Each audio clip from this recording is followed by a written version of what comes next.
మండలాల్లో వెళ్ళినప్పుడు నాకు తెలియని విషయాలుగా నేదురుమల్లి జనార్దన్ రెడ్డి గారు, నేదురుమల్లి రాజలక్ష్మ చేసిన పనులు అని చెబుతూ పరిచయం చేస్తూ ఉంటారు. నేను మీకు ఒకటే చెప్తున్నా, వారి రక్తం పంచుకొని పుట్టాను.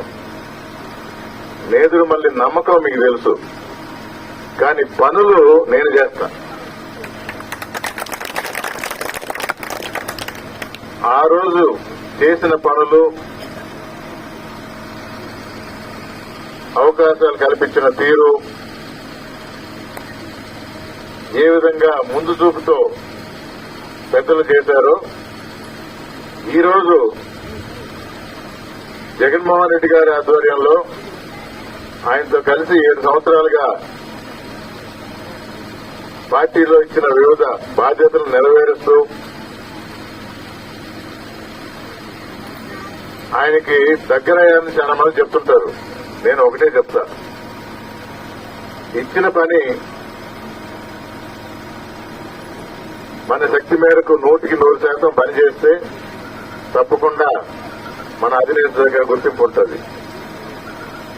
అది నా ఒక్క విషయమే కాదు, ప్రతి చిన్న కార్యకర్త కూడా. అందులో ఎలక్షన్ అంటే ఇది ఒక సదావకాశం. పోయినసారి నాకు 14 అసెంబ్లీ సీట్లు ఇచ్చారు బాధ్యతగా చూడమని జగన్మోహన్ రెడ్డి గారు. ఈసారి నువ్వే రంగంలోకి దిగు, మీకు 40 సంవత్సరాలుగా పరిచయం ఉన్న వెంకటగిరి నియోజకవర్గం నుంచి పోటీ చేయని 1 సంవత్సరం క్రితం పంపించారు ఇక్కడికి. ఎంత పెద్దవాళ్ళైనా పొరపాట్లు చేస్తూ ఉంటారు. పోయినసారి ఒక వ్యక్తికి టికెట్ ఇచ్చి మనందరినీ పనిచేసి గెలిపించమన్నారు. మీరందరూ ఓటేశారు, నేను కూడా ఓటేసిన. నా ఓటు కూడా వెంకటగిరి 8వ వార్డులో ఉంది. వైఎస్ఆర్ కాంగ్రెస్ పార్టీకి వేశానని తృప్తి ఉంది, కానీ వేసిన వ్యక్తి మంచివాడు కాదు. అది గుర్తించి జగన్మోహన్ రెడ్డి గారు ఆయన పక్కన పెట్టి 1 సంవత్సరం క్రితం ఇంక నుంచి వెంకటగిరి నియోజకవర్గ బాధ్యత నీది అని నన్ను పంపించాడు. ఈ సంవత్సరం కాలంలో నేను మీకు ఎలా దగ్గర అవ్వాలి, ఎలా మంచి పనులు చేయాలి, నాకు ఒక హోదా లేదు, అది కూడా గుర్తు చేస్తా ఉండేవాడు ఆయన. కానీ 4 సంవత్సరాల్లో కుంటుపడిన అభివృద్ధిని 1 సంవత్సరంలో హోదా లేకుండా పరిగెత్తించిన. గ్రామ సచివాలయాలు ఇంటింటికి వెళ్లి తిరగమన్నాడు.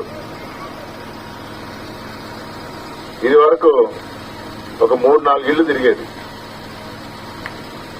నేను వచ్చిన తర్వాత మన నియోజకవర్గంలో 94,000 ఇళ్లుంటే 76,000 ఇళ్ల గడపలు దొక్కినా నేను. 76,000 ఇళ్లు. దీనివల్ల ఊర్లో ఏం అవసరాలున్నాయి, ప్రజలకు ఏం అవసరాలున్నాయి, చాలా మంది సొంత ఆశలు, సొంత పనులు చెప్తారు. అది పెన్షన్ అయినా ఉండొచ్చు, నేతలు నేస్తం కింద లబ్ధిదారు నుంచి తొలగించారు, లేదా వాహన మిత్ర నుంచి తీశారని పర్సనల్ పనులు ఎన్నున్నా కొందరు ఊరి సంగతులు కూడా చెప్పారు. నేను కూడా స్వయంగా చూసిన. ఇప్పుడు ఇక్కడ కాలువ ఉంది, ఇది ఒకటి చెప్పనక్కర్లా, ఇది నా దృష్టిలో పడింది. ఇది చేయాలి అంటే నేను అప్పుడు ఒక పుస్తకం మెయింటైన్ చేసేవాడిని గడప గడప తిరిగినప్పుడు. సో ప్రతి ఊర్లో తిరిగిన ఊర్లు తప్ప ఒక అవగాహన ఉంది వెంకటగిరి నియోజకవర్గంలో ఏం చేయాలని.